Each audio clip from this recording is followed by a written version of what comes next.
Më ka joshur gjithmonë që I vogël kjo aftësia e propagandës, që të projektoj imazhe, këto imazhe të projektojnë veprim. Kur e shef vërtetën nga këndvështrime ndryshme, ajo ndriçon ndryshe. Kur ti je gazetar, mesazhi yt duhet të respektojë të vërtetën, po themi në një mënyrë objektive. Emocioni pastaj është ajo që për mendimin tim kohët e fundit po investohet shumë, sepse shet, sepse të sjell pushtet, të mban me frikë. Kohët e fundit nuk investohet as me harë shumë, investohet në frikë. Jemi pak hipokrit. Ashtu siç në diskursin publik jemi të gjithë me flamurin pro familjes, pro fëmijëve, kur vjen puna, kur duam të ndërtojmë një narrativ shumë të thjeshtë, shesim atë familjen për një pako kafe, fitojmë një realizëm kapitalist tani. Normalisht sistemi që mbaj veten do të prodhoj narrativa, do të prodhoj probleme të vazhdueshme, të cilat kanë nevojë për zgjidhje, këto zgjidhje janë ata njerëz të fortë, këta liderat globale etj që nuk mund të mos janë globale lokal, por duan të projektohen si global.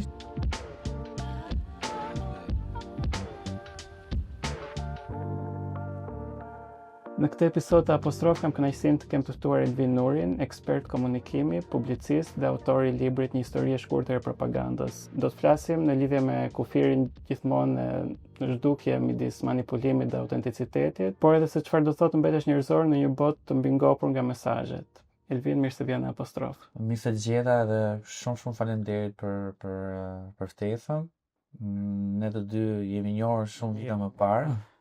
Edhe jam shumë I gëzuar që tani gjendemi në këto relata. Të doja të flisim në fillim për librin që ti ke botuar, Një histori e shkurtër e propagandës, dhe ti që edhe pjesë në panelin e librit në Leipzig. Mund të më tregosh pak më shumë për këtë? Një histori e shkurtër e propagandës është një libër që është publikuar rreth 3-4 vite më parë, pak pas pandemisë.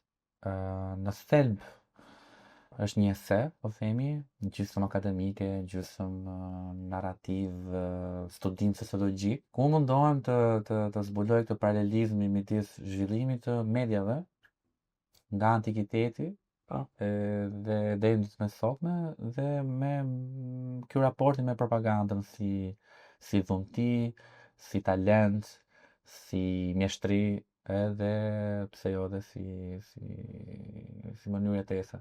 Po çfarë ka tërhequr domethënë pikërisht tek propaganda që je munduar ta trajtosh si temë? E shoh, e kam parë gjithmonë që fëmijë fatikisht. Më ka kuriozuar se si disa produkte të industrisë kulturore, disa fabrikime të mendjes njerëzore I projektohen dhe ato arrin të na magjepsin dhe të na bëjnë pa dashur të futem shumë tek të devijoj në psikologji, masash etj, po më ka joshur gjithmonë që I vogël kjo aftësia e propagandës, që të projektoj imazhe, këto imazhe të projektojnë veprim.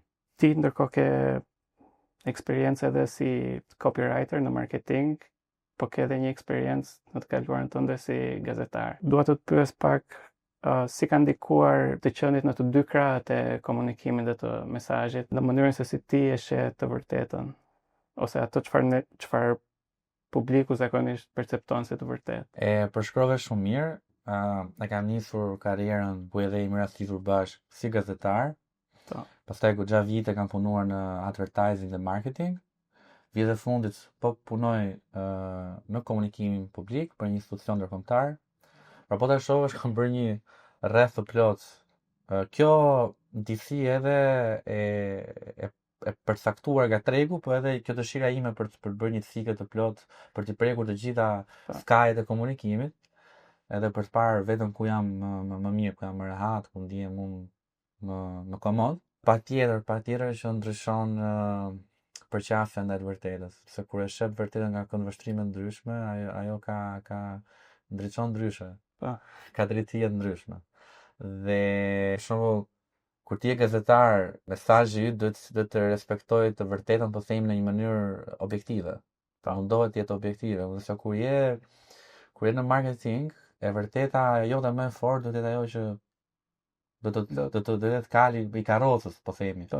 Por edhe e vërteta jote pak më e dobët, ndoshta nëse Zoti mund ta kthesh në pikë force. Të duket sikur dhe gazetaria ose sikur ky kufiri midis gazetarisë dhe marketingut sikur po shkrihet pak? Patjetër, po unë mendoj që kjo ka qenë gjithmonë. Fanzinat, tabloidet, këto kanë qenë gjithmonë aty.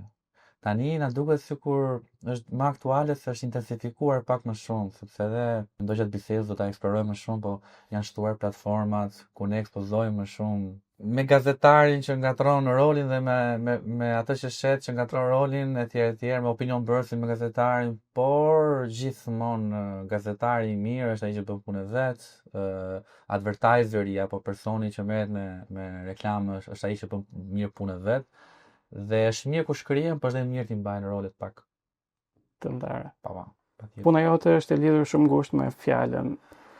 Çfarë ke mësuar ose të ka bërë përshtypje në lidhje me mënyrën se si njerëzit reagojnë ndaj fjalëve? A prekin më tepër emocionet, përsëritja apo estetika e fjalëve? Mendoj se të treja vlen. Përsëritja dihet formson bindjet.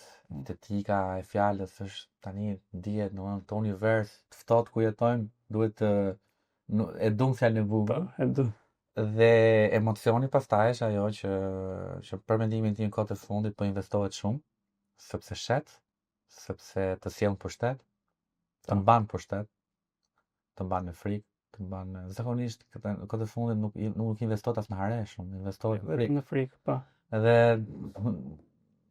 mund ta dallosh vjet e fundit që ke njerëz për mendimin tim të tmerrshëm që vinë pushtet duke përdorur emocionin, qëndrojnë aty duke ta përsëritur mesazhin e vet, edhe ato mizoritë e vet ai fshehin bukur me këto fjalët estetike me një veshje PR shumë shumë mirë. Ama janë sado që mund të duken kur janë kritik, ama janë thelbësore si teknika, si më thon si dimensionet fjalës. Sepse një poet i mirë është dikush që ditë të emocionoj, ditë ta përdorë mirë përsëritjen, do të jetë esteti fjalës. Një person që punon marketing gjithashtu, dhe një propagandues, çfarë do lloj spektri politik apo aspekti politik i përkasi ka nevojë për këto.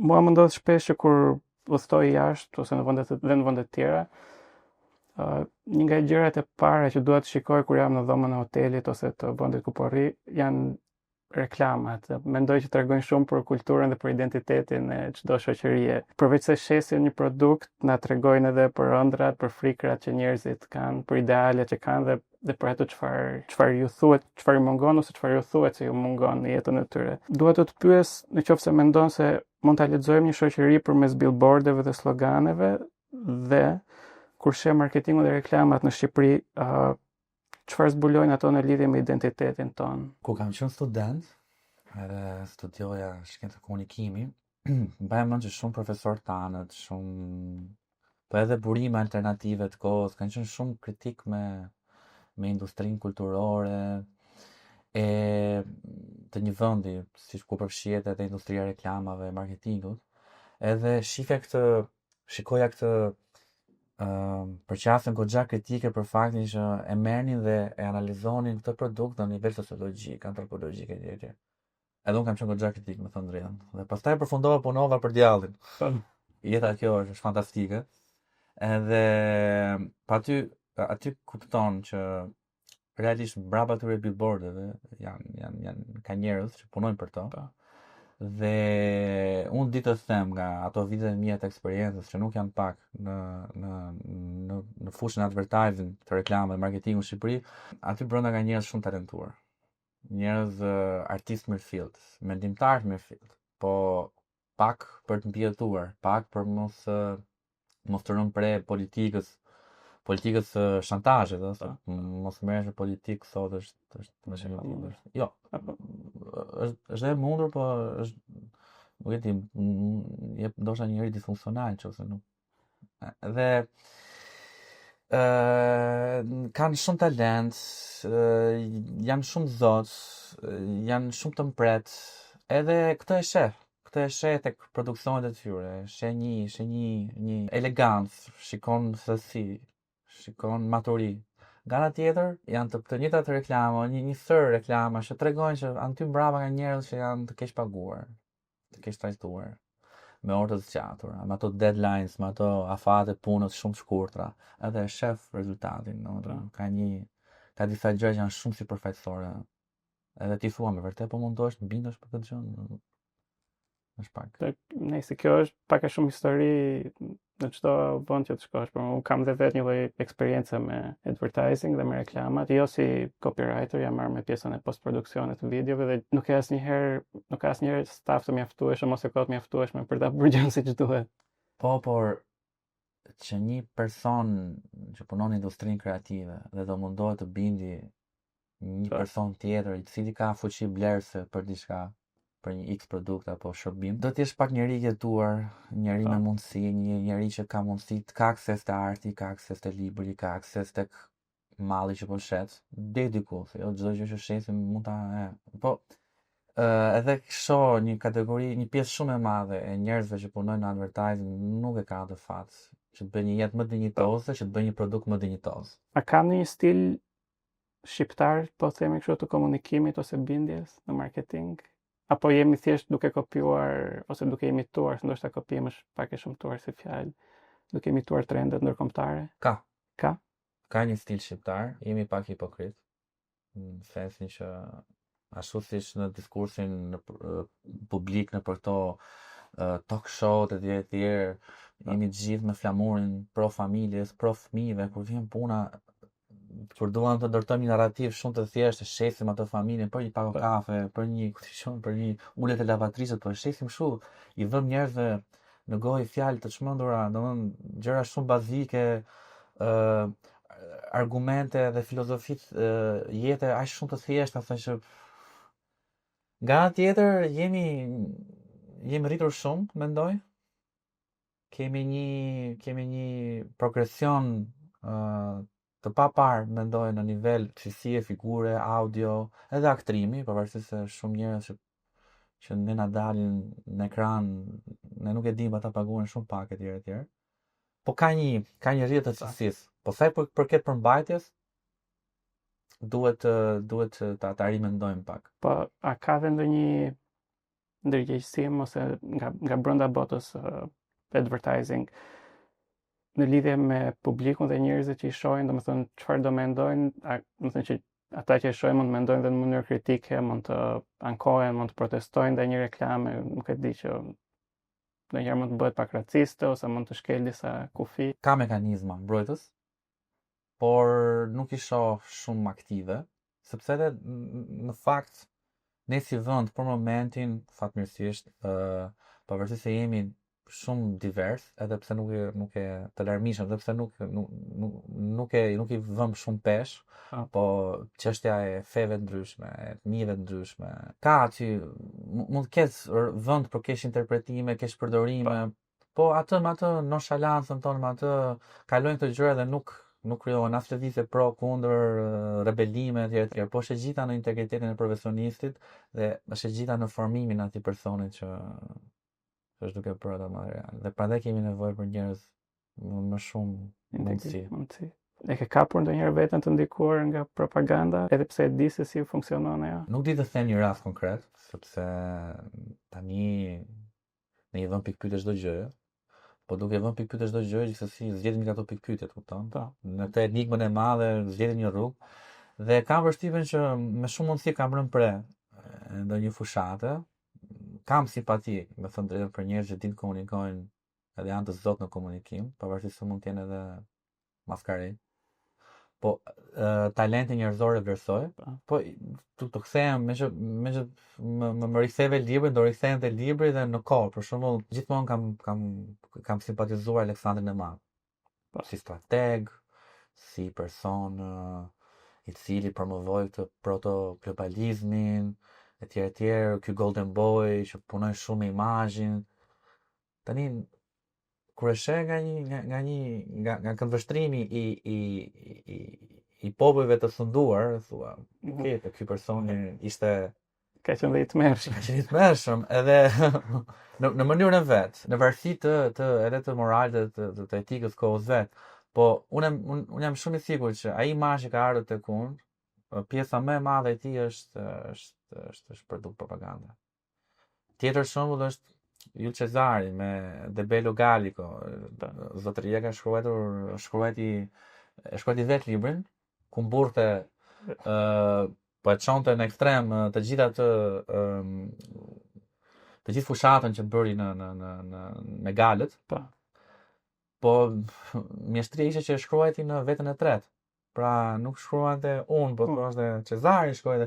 Dhe kjo i dha autorsi, i dha e bëri më objektiv historinë, e bëri më objektive, bëri më të duke më formale, më e veçuar nga subjekti, nga këndvështrimi i Cezarit, që ishte gjithë këndvështrimi i Cezarit. Po u duk sikur ishte një kronikan ishte bërë këtë. Më josh në nivel gati morboz, sepse është e tillë edhe historia e propagandës gjatë periudhës fashiste, se si Mussolini e mori kineman, e mundoi siç mori radion, e nxori nga sallonet e mëdha të bukura, nga kjo mobile e madhe, bërë diçka transportueshme, ato palant lëvizës. I ta gjë me nazistët në tjetër dimension. Po kjo propaganda post luftës ftohtë. Do të thënë propaganda që mund të gjendet është më e fshehtë, do mendoj është më efikase që gjendet në filmat e Hollywoodit, në reklama. Patjetër. Po duhet ndarë, për shembull, nëse është propagandë politike me rënien e murit Berlinit, me rënien e një prej ideologjive dhe vendosjes së një ideologjie etj. Pra, jam fan si kësaj ides, për krahas kësaj ides që jetojmë në një realizëm kapitalist tani. Normalisht sistemi që të mbajë veten do të prodhoj narrativa, do të prodhoj histori, do të prodhoj probleme të vazhdueshme, të cilat kanë nevojë për zgjidhje, këto zgjidhje janë ta njerëz të fortë, këta liderat globale etj. Që mos është fjalë globale lokal, por duan të projektohen si global, është një taj përket pas marketingut tregtar, po është vërtet jemi të përndjekur edhe bien pre. Domethënë gjërat që veshim, mënyra se komunikojmë, s'duam janë të ndikuara nga kjo lloj, është diçka pervazive, është kudo. Si mund të mbrohet një njeri sot nga, po themi, nga indoktrinimi përmes propagandës, po themi propagandës politike? Duhet të jemi shumë të ndërgjegjshëm dhe shumë të kujdesshëm me faktin që vëmendja jon dhe koha jon janë resurse të mbarueshme. Dhe duhet gjithashtu të dim që në krahun tjetër, pas atij telefoni, atij ekranit, ka njerëz që janë duke bërë kompeticion, konkurrencë me njëri tjetrin, kush do na e marrë këtë vëmendje. Nëse që fillojmë që këtu ta mendojmë të fakt, kemi një farë mburoje, sepse është e gjitha ekonomia e vëmendjes në kohët e fundit, dekadat e fundit. Dhe po, duke qenë i ndërgjegjshëm që ekziston ky si faktor, do t'i japim edhe kohë, edhe resurse, edhe gazetarit bëj punë vet. Edhe opinion bërësit bëj punë vet. Po ti gatrojnë. Pra, Bjorn apo unë shkojmë dhe bëjmë një podcast ku themi që po bëjmë informacion. Shumë e gabuar. Ai është hobi. Puna e gazetarit është gjë tjetër. Dhe duhet që me pak disclaimer nga ana e profesionistëve, me pak edukim mediatik është që të shkojmë deri në shkolla dhe që në klasën e parë ti themi fëmijëve çfarë është opinioni, të dallojnë opinionin, çfarë është një lajm dhe ky lajm nga çfarë përbëhet dhe si mund ta zbërthejmë, sa i besueshëm mund të jetë, duhet çik më shumë punë komunitare, po dhe jona individuale. Si po ndryshon roli i komunikuesve në një botë ku prodhohet content non-stop, pa ndaluar, më thënë, a politet roli i tyre më tepër me nevojën për të bërë sens me gjithë kësaj zhurmës, apo ka të bëjë më tepër me krijimin e domethënies dhe kuptimit? Kam kërkesë, overload informacionit. Dhe tani në gjithë të det që mbytemi edhe brokollisemi nga mëngjesi deri darkë sa zgjohemi, hap Instagramin, hap dhe në gjithë nuk të quaj bombardim, por në këtë notë që po bëjmë, na duhen komunikuesit që e thjeshtojnë mesazhin. Na duhen komunikuesit që e thjeshtojnë, komunikuesit që krijojnë një skalet, një radhë rëndësie të informacionit, sepse e thash, ne e kemi vëmendjen resurs të mbarueshëm dhe nuk mund t'i japim një vëmendje çdo gjëje. Dhe në gjithë të kemi nevojë për ekspert komunikimi që e thjeshtojnë mesazhin, kemi nevojë për gazetarë që të bëjnë punën e vet, që të jetë objektiv, kemi nevojë për opinion bërësin, kemi nevojë edhe për ato që bën fact checking. Duhet të rreshtim se bëri clickbait, se janë gjëra që shtojnë zhurmën. Pra ti e the shumë mirë. Po komunikojmë gjithë nga gjitha anët, me ide se mos kapin çik vëmendje dhe pastaj bëjmë zhurmë.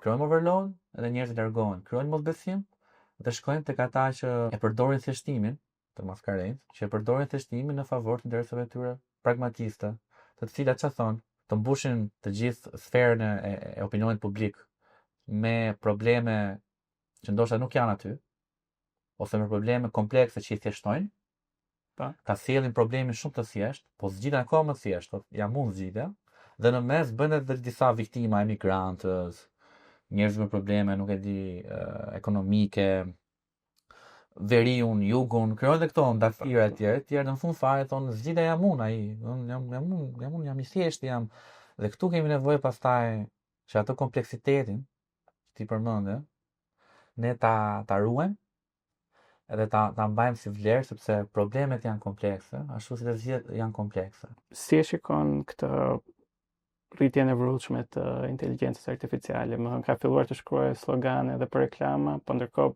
para disa javësh doli edhe një edicion i një gazete italiane, Folio, që ishte i gjithë i shkruar nga inteligjenca artificiale. Më thënë, jo vetëm lajmet, po edhe editorialet ose këto pjesët e opinionit ishin të shkruara nga inteligjenca artificiale.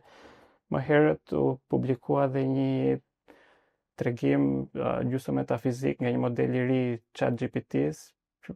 Unë e lexova dhe më duk interesant, domethënë, të paktën për një lexues mesatar, pak mbi mesataren, ishte diçka që shkakton emocion dhe në një farë mënyrë mund ta quaj dhe letërsi. Ty të bën entuziast apo të shqetëson kjo gjë? Jam diku në mes. Entuziast jam sepse teknologjitë duhet i përkrajmë. Nuk e di, mendojmë çfarë ndodhi me Gutenbergun.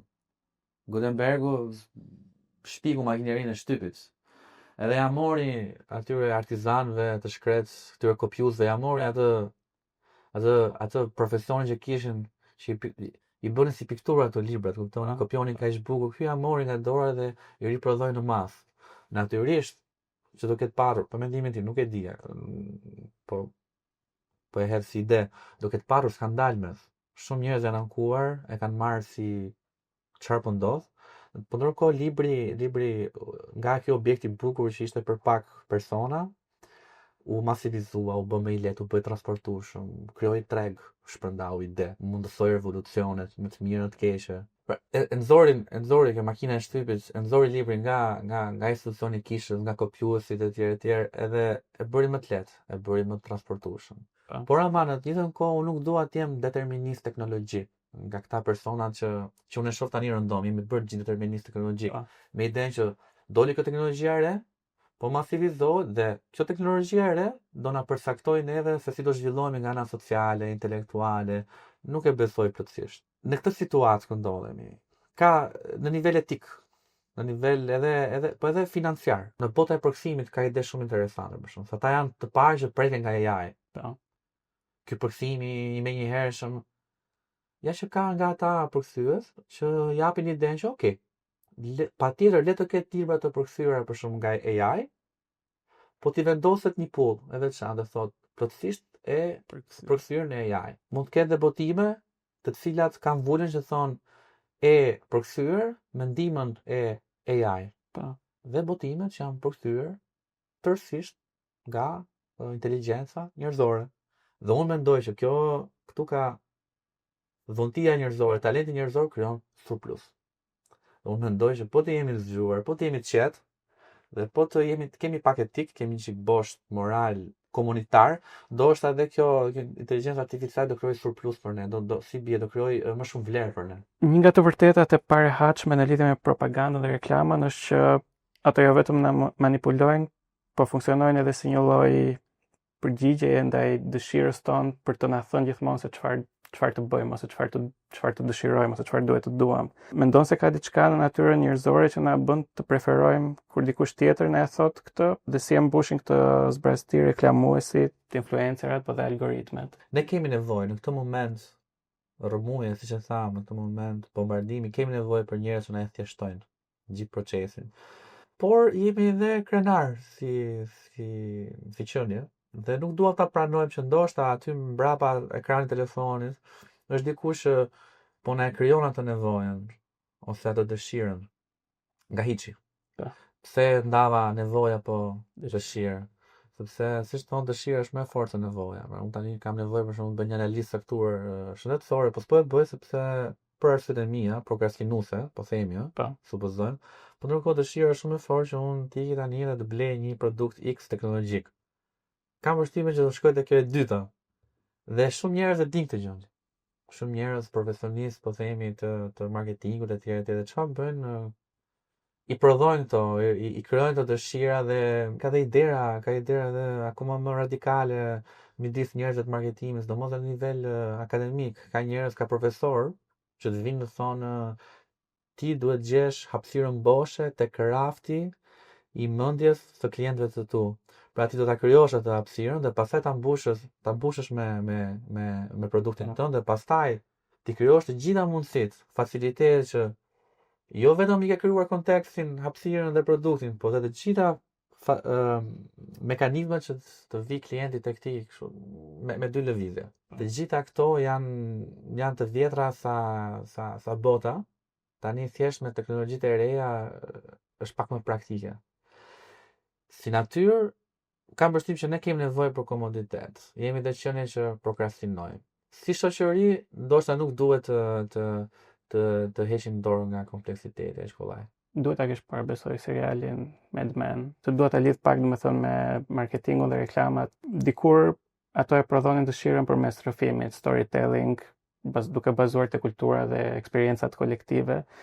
Ndërkohë që sot me rrjetet sociale, me algoritme, duket sikur kemi gjithmonë një pasqyrë përpara nesh që pasi ka gjurmuar gjithë ato dëshirat tona, gjërat që ne kërkojmë në Google, gjërat që ne klikojmë, ne i rikthen mbrapsht duke na formësuar në një farë mënyrë dëshirat. Është ky thjesht një ndryshim në teknik apo mendon se është një ndryshim më i thellë i mënyrës se si ne e kuptojmë veten dhe mos ndoshta po kalojmë nga marketingu si metodë joshjes dhe bindjes tek programimi i dëshirave? Ka një kapërcim sepse edhe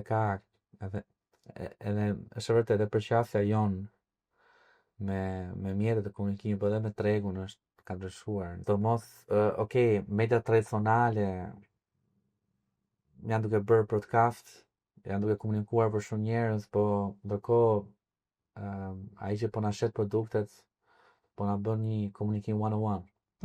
Dhe është vërtet pasqyron ato aspiratat tona për veten,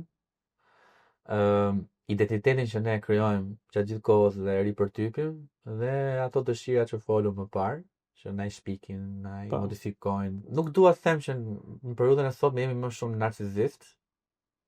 Jemi thjesht kemi një jetë pak më shumë komode dhe jetojmë me këto echo chambers që përmenden shpesh. Dhe tani është shumë herë më lehtë që të na futin aty brenda tek ato rrethinat tona, pasi ne me shumë dëshirë për të marrë një shërbim siç janë rrjetet sociale, ne heqim dorë nga shumë data dhe nga shumë të dhëna tona personale, për shembull, me kë rrim, çfarë komunikojmë. Po themi për mbajtjen brenda, në sin, po mënyrën se komunikojmë, na pëlqen më shumë dërgojmë audio, na pëlqen më shumë të shkruajmë, na pëlqen më shumë peizazhet, na pëlqen më shumë pjatat. Po japim shumë edhe natyrisht për fat mirë dhe për fat keq, personi që duhet na ofrojë shërbime të tjera, ka mjaftuar të dhëna që të na japë diçka gjysmë të gatshme. Kjo është komoditet, për mendimin tim. Nga ana tjetër, që mos jemi shumë entuziastë, jemi çik kritik. Nga ana tjetër, është edhe fatkeqësi. Kemi filluar të humbim atë serendipity, atë kënaqësinë e të gjeturit gjërave kështu rastësisht. Edhe sigurimi pak e shoh sigurimi në këtë kafazin e art tonin që i gjejmë gjërat shumë kollaj, po ndoshta s'po gjejmë gjën që s'po gjejmë fatin ton. Në fakt ta bëra këtë pyetje se po marr si referencë serialin Mad Men, domethënë të paktën në atë periudhë sado maskarej në thonjës apo të quajmë këta njerëz që duan të na shesin një produkt që mund të jetë dhe i dëmshëm ose që ata vetë mund mos besojnë tek ai, të paktën kishte një lloj talenti, kishte një lloj fuqie për të krijuar emocion përmes asaj reklamës që ata do ndërtonin, kurse sot algoritmi, do të thonë, di çdo gjë për ne, na njeh ndoshta më mirë se të njohim dhe veten dhe na jep pikërisht domethënë atë gjën që mund të jemi më të pasigurt. Marr si shembull në një libër që botoi një whistleblower, ajo ishte punonjëse e Facebookut dhe botoi një libër dhe një nga shembujt që ajo përmend është që në Instagram algoritmi ishte në gjendje të kuptonte nëse një vajzë adoleshente kishte postuar një foto dhe kishte fshirë për pak sekonda dhe në atë rast shkonte dhe i sugjeronte reklama me produkte bukurie, për shembull, sepse e kishte përpunuar idenë që ajo është e pasigurt me pamjen e saj përderisa e ka fshirë shumë shpejt foton. Kjo është bërë e gjitha në konsensus me ne. Pra ne kemi qenë dakord për këtë gjë, sepse në momentin që ti, dhe kjo dihet tash, po them shpikërisht gjë të re, po momentin që ti po merr një shërbim falas, po, mos kujto se produkti është ai që po shitet. Produkti i ti. Produkti. Edhe normalisht ata po na studiojnë me dëshirën tonë dhe po kuptojnë ku kemi prijet, ku çalojmë, ku për çfarë kemi nevojë dhe për çfarë kemi dëshirë. Nuk e shoh alarmante, është e gjitha varet tek kapaciteti, prandaj po them që është e rëndësishme të shtim edukimin mediatik që në fëmijëri, sepse i krijojmë vetes të gjitha instrumentat mendor dhe kapacitetet që të ndajmë çfarë është më shumë se ç'duhet, çfarë është intruzive edhe çfarë është një shërbim i shëndetshëm. Por ta lidh me marketingun e dikurshëm, ndoshta po ka pas më shumë maskarenj, po në nivel estetik, në nivel dhe përmbajtjeje, mendoj që aso kohe objektivi ishte që ty si konsumator të projektonin disa aspirata të cilat përmbushnin sferën e jetesës së një subkulture apo të një shtresi që doje ti përkisje.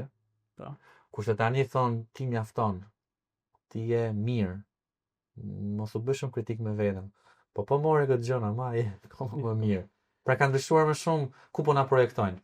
Elvin, nëse nuk do punoje në komunikim, çfarë karriere do zgjidhje të kishe? Thonë të shprehje të Instagramit. Thonë që ne me shumë mundësi, lagjitjes tonë nuk do ta zbulojmë kurrë talentin tonë vërtet, pa e provuar. Nuk e di sa i përket sferës komunikimit, nuk e di, a mund të flas për talent aty, por është diçka që më entuziasmon. Ka entuziasmuar që kur nisa studimet 18 vjeç e deri te sot vazhdoj të jem shumë entuziast për shkencën e komunikimit. Për mendimin tim kanë dhënë botën, po një botë që mua pëlqen, që ndjem komod. Dhe nëse do kisha zgjedhur të ribëja këtë përkurs, do kisha zgjedhur të njëjtën gjë, me të njëjtën modalitete, me të njëjtat problematike, me ulje dhe ngritje veta. Po nëse do kisha zgjedhur të bëja diçka tjetër, do kisha bërë filma. Më pëlqen shumë koreografia, ndoshta mund të bërë pak më shumë letërsi. Tek të dyja mund të qenë i dobët, po do ta vrisa mërzin, nuk e di duke shkuar për peshkim. Në një projekt tjetër në horizont, se është bërë si pyetje slogan, domethënë projekt në horizont, ëndra në sirtar. Diçka që je duke punuar këto kohë? Këto kohë jashtë sferës si profesionist, po e nxjerr një projekt nga sirtari dhe e kam vendosur në horizont. Okej. Edhe është një përmbledhje poezish, të thell shumë shpejt, po pastaj për tjerat, për pjesën e ekspertit komunikimit, për momentin nuk kam ndonjë botim në plan, por jam duke konsideruar. Mirë, Elvin, falenderoj që ishe pjesë Apostrof. Shumë faleminderit Bjorn për bisedën shumë stimuluese. Shumë faleminderit. Ky podcast mbështetet nga Abi Bank.